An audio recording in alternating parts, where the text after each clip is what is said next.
Okay, in this video, we're going to talk about properties. So, the difference between chemical and physical properties. So before that, what is a property? A property is just something that describes an object. So you can describe it in tons of different ways, but make sure you realize we're not talking about something that you own. We're talking about something that describes an object. So then, what is a physical property? A physical property just describes the way a substance looks, feels, etc. So basically, you can observe it without changing it. A chemical property is going to be a property that describes the way a substance reacts. So the only way to observe it is to change it.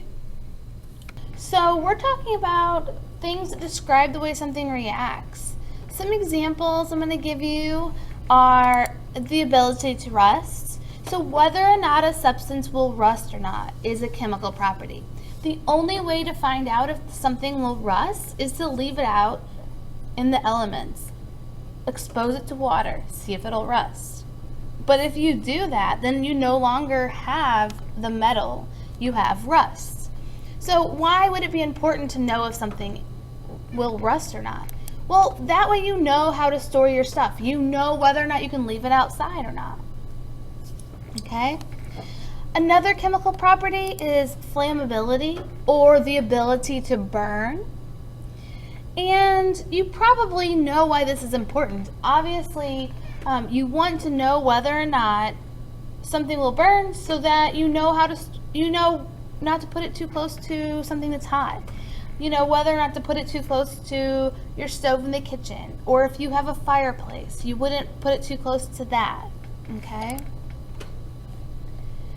And the last one we're going to talk about, you may not have ever thought before, but some things have the ability to react with light. And one of those things is probably in your medicine cabinet at home. It's called hydrogen peroxide, or we just probably call it peroxide.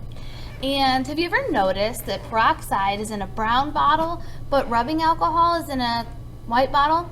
And the reason is because hydrogen peroxide reacts with light. And so if we didn't know that, or if scientists didn't know that, or whoever makes it didn't know that, they wouldn't store it properly. They wouldn't give it the right container. And your hydrogen peroxide wouldn't work the way it should. Okay? So there's 3 examples for you. I hope that gives you a good understanding of the difference between physical and chemical. Physical just tells us, using our senses, about the property or about the object. So color, size, shape, all that kind of stuff. And then chemical, we actually have to alter the substance to see if it has it or not.